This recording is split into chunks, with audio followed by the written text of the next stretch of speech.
नमस्कार दोस्तों, peaceful mind channel में आपका फिर से एक बार स्वागत है।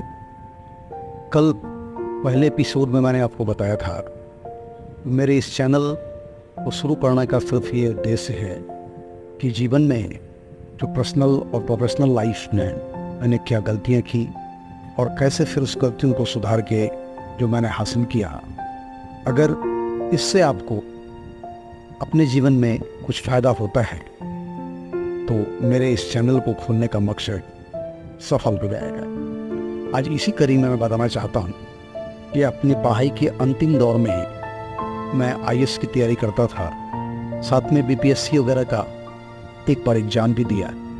बीपीएससी में मात्र 7 अंक से मैं पीछे रह गया, मेरा सिलेक्शंस नहीं हुआ फाइनली, जबकि आईएएस में मैंने प्रीलिम्स एग्ज़ाम क्वालिफाई किया, मेंस में मेरा सिलेक्शन नहीं हुआ। इसी बीच मैं भारत के टाटा कंपनी में सेलेक्ट हो गया ऑपरेशंस जॉब के लिए, और मैंने अपनी पढ़ाई छोड़ के बीच में ही जॉब ज्वाइन करी। वहाँ जाने के बाद मेरे अंदर एक ईगो था, वो था कि भाई मैं तो आईएएस वगैरह की तैयारी करता हूँ, मैं बहुत अच्छा स्टूडेंट हूँ, प्राइवेट जॉब मेरे लिए नहीं है। ट्रेनिंग्स हुए, ट्रेनिंग के बाद जब मेरी पोस्टिंग हुई तो नॉर्मली जब कोई प्रॉब्लम होती थी तो सीनियर्स हमारे पास आते थे। जब मैं गलतियां करता था तो ऊपर ही डांट लगाया करते थे। सीनियर्स के प्रति मेरे मन में घृणा का भाव आ गया। मुझे लगता था कि मैं जो कर रहा हूँ वो एकदम सही है, बल्कि सीनियर्स जो है खामखा हमको डांट रहे हैं। हमारे अंडर में कुछ 2-4 जूनियर्स थे, जब हमें डांट पड़ती थी तो वही संस्कार मैं जाके अपने जूनियर्स पे भी बरस जाता था। परिणाम ये हुआ कि वर्क माहौल वहाँ का हमारे फेवर में नहीं रहता था मेरी वजह से। बाकी जो हमारे कलीग्स थे वो ये समझते थे कि बड़ा लीडर लड़का है, अपनी सीनियर से भी उलझ जाता है। धीरे धीरे मेरा पेशेंस कम होने लगा और मैं अपने सीनियरों से उलझने लगा। हमारे सीनियर्स बड़े अच्छे थे, भले ही वो मुझे डांटते थे, सिखाने के उद्देश्य से डांटते थे, लेकिन मैं उस समय समझ नहीं पाता था। उम्र का एक ऐसा दौर था, या मेरे अंदर का जो अहंकार था कि मैं कहीं और गवर्नमेंट जॉब में कर लूँगा, मुझे यह जॉब नहीं करनी। कुछ ही दिनों के पश्चात मैंने फिर 2 साल के करीबन हुए और फिर मैं उसको रिजाइन कर दिया उस जॉब। मैं गांव में आ गया। 6-7 महीने तक मैं गांव में रहा, लेकिन गांव में जब मैं आया और बेरोजगार होके रहा, तब मुझे एहसास हुआ कि जब मुझे रोजगार मिला था तो मुझे क्या प्रतिष्ठा थी और जो मुझे पैसे आते थे उससे मेरा क्या स्थिति था। अब न मेरे पास पैसे हैं, न वो प्रतिष्ठा है। मेरी क्या गलती थी? उस गलती का मैंने चिंतन किया कि मेरे अंदर वो पेशेंस नहीं है, मेरे अंदर का जो ईगो है वो ईगो सामने आ गया। अदरवाइज मैं वहाँ पे जॉब कर रहा होता। 8 महीने के बाद मैंने फिर से एक कंपनी में पिछली कंपनी के एक्सपीरियंस के आधार पे अप्लाई किया और दिल्ली में मुझे वो एमएनसी कंपनी के अंदर जॉब करने का मौका मिला। यहाँ आने के बाद मैंने सोच लिया था कि जो गलतियां मैंने पीछे की है, अब दोबारा ऐसी गलतियां नहीं करूँगा। और मेरे अंडर में 4-5 लोग थे। शुरू में मैंने अपने कलीग से बहुत सीखा, अपने जूनियर से बहुत सीखा, अपने सीनियर को भी पूरा रिगार्ड दिया, और धीरे धीरे अपने काम में जितना मैं सीख सकता था, हमेशा आदत ये रहती थी कि सीखा जाए। अपने जूनियर्स के साथ मैं मित्रवत व्यवहार में रहता था, कभी उसको ये फील नहीं होने दिया कि मैं उसका सीनियर हूँ। और सीनियर्स जो हमारे थे वो जो भी कहते थे मैं बड़ा पेशेंसली उनको सुनता था, और गलत या सही जो भी कहते थे मैं लेता था कि उनका आदेश है, मुझे वो पूरा करना है। परिणाम ये हुआ कि 1.5 साल के अंदर ही मुझे बेस्ट एम्प्लॉई अवार्ड मिला। साथ ही मेरे टीम को बेस्ट टीम का उस ईयर का अवार्ड मिला। तो मुझे लगा कि ये तो बहुत बड़ा अचीवमेंट है। ये अचीवमेंट मैंने कैसे पाया? उसके पीछे सिर्फ एक ही रीज़न था, अपना व्यवहार मैंने बदल लिया। वो व्यवहार के अंदर वो प्रेम आ गया, प्रेम पूर्वक किया गया व्यवहार।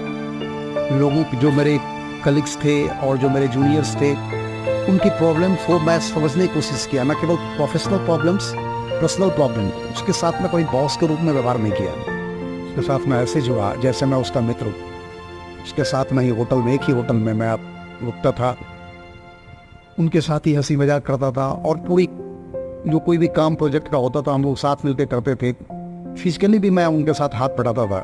हमें कभी उन लोगों को फील नहीं हुआ कि मैं उसका सीनियर हूँ या उसका बॉस हूँ।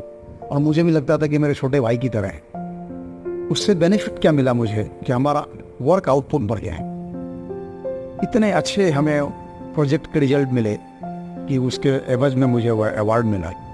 तो मैंने एक मंत्र ठान लिया कि अगर जीवन में आगे बढ़ना है किसी भी लाइफ में, तो अपने जूनियर्स को बेहद प्यार करो, उसके साथ जुड़ जाओ एक फैमिली की तरह। उसके केवल प्रोफेशनल प्रॉब्लम्स को ही नहीं, पर्सनल प्रॉब्लम को भी देखो। उसकी कोई समस्या है, उसका अगर समाधान आपके साथ संभव है, आप कर सकते हो तो करो। उसको ये लगे कि ये सिर्फ मेरा बॉस नहीं है, मेरा गार्जियन है, मेरा भाई है, ये हमारे साथ कभी भी खड़ा हो सकता है।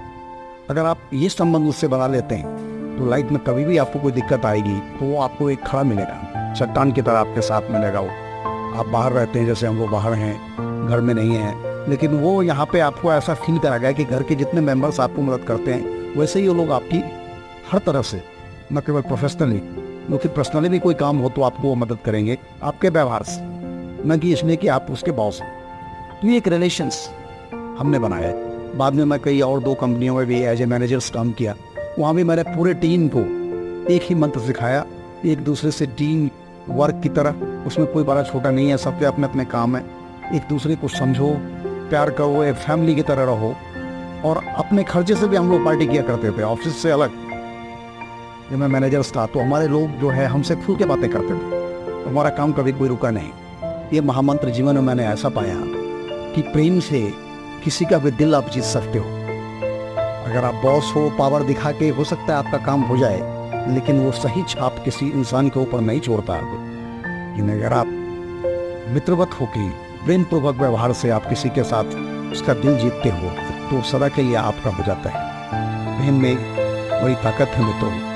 प्रेमी पूर्वक व्यवहार, प्रेम से भरा हुआ संस्कार, प्रेम से भरा हुआ आचार, प्रेम पूर्वक किए गए आपके व्यवहार जीवन में आपको बहुत आगे ले जाएगा। इसलिए आज जो भी जॉब कर रहे हैं, जो मुझे सुन रहे हैं इस चैनल के माध्यम से, अपने जीवन में अगर अपने जूनियर्स के साथ, अपने कलीग्स के साथ, इवन अपने सीनियर्स के साथ भी इस तरह से मित्रवत व्यवहार करेंगे तो हम समझते हैं उनको जॉब जो है बड़ा प्यारा लगेगा, कोई स्ट्रेस नहीं होगा, किसी तरह की फीलिंग नहीं होगी, एक होमली फीलिंग आएगी और अपने जॉब में आप जरूर सफल हो गए। ये मेरा उद्देश्य, ये मेरा जो है उद्देश्य कहने का, जो मैंने पाया जिस माध्यम से, यही चीज़ मैं आपको बताने के लिए आज का ये एपिसोड आपके सामने रखा हूँ। आपको ये कैसा लगा? अगर आपको अच्छा लगा तो आपको जीवन में इसका प्रयोग कीजिए, और साथ साथ आपको इससे कोई बेनिफिट होता है तो आप दूसरे को भी ये शेयर कीजिए, जैसे मैं आपके साथ शेयर कर रहा हूँ। तब तक के लिए फिर आपसे मिलेंगे। आप हमें आज्ञा दीजिए।